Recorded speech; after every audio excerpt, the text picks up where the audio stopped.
इस यूनिवर्स में जितने भी ऑब्जेक्ट्स आपको इस वक्त दिख रहे हैं, इनफैक्ट हम भी एटम से मिलकर के बने हुए हैं। तो एटम एक हमारी फंडामेंटल यूनिट है।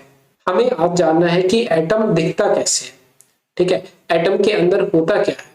तो बेसिकली देखिए काफी सारे साइंटिस्ट आए, उन्होंने अपनी अपनी थ्योरीज दी और एक कंबाइंड डायग्राम निकल के आता है हमारे सामने एटम का। आज मैं आपको वो बताऊंगा। देखो एटम जो रहता है उसमें एक न्यूक्लियस होता है। सबसे पहले एटम में क्या होता है, एक न्यूक्लियस होता है और उसके चारों तरफ इलेक्ट्रॉन्स रिवॉल्व करते हैं, ठीक है। एटम में होता क्या है पहले मैं आपको बता देता हूं। एटम में होता है प्रोटॉन, न्यूट्रॉन, ठीक है, न्यूट्रॉन और इलेक्ट्रॉन। अब प्रोटॉन जो रहता है वो प्लस चार्ज रहता है उस पर, ठीक है, और न्यूट्रॉन जो रहता है उस पर चार्ज ही नहीं रहता, वो न्यूट्रल रहता है। ये होता है न्यूट्रल, ठीक है। और जो इलेक्ट्रॉन होता है वो नेगेटिवली चार्ज होता है, मींस माइनस चार्ज होता है उस पर।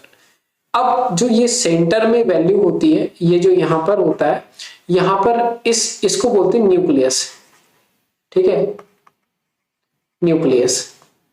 अब न्यूक्लियस के अंदर क्या क्या देखने को मिलता है हमारे लिए। न्यूक्लियस के अंदर होता है प्रोटॉन, ठीक है, प्रोटॉन, और होता है हमारा न्यूट्रॉन, ठीक है। प्रोटॉन और न्यूट्रॉन हमारे क्या होते हैं, न्यूक्लियस के अंदर होते हैं। और ये जो चारों तरफ रिवॉल्व कर रहे होते हैं ना, इसके देखो एक सर्टेन स्पेसिफिक पाथ होता है। ये इलेक्ट्रॉन जो इनके चारों तरफ ऐसे ऐसे ऐसे घूम रहे होते हैं चारों तरफ, किसके चक्कर लगा रहे रहते हैं, न्यूक्लियस के चक्कर लगा रहे रहते हैं। और यहाँ पर क्या बोलते हैं हमारे लिए, इलेक्ट्रॉन, ठीक है। तो बेसिकली ओवरऑल मीनिंग हमारा क्या निकल रहा है कि ये जो सेंटर में होता है ये होता है हमारा न्यूक्लियस। न्यूक्लियस में होते हैं हमारे प्रोटॉन और न्यूट्रॉन। प्रोटॉन होता है हमारा प्लस चार्ज, न्यूट्रॉन में कोई चार्ज नहीं होता है। और इस कंबाइंड न्यूक्लियस के चारों तरफ हमारे क्या घूम रहे होते हैं, इलेक्ट्रॉन्स। और इलेक्ट्रॉन्स में कौन सा चार्ज होता है, नेगेटिव चार्ज।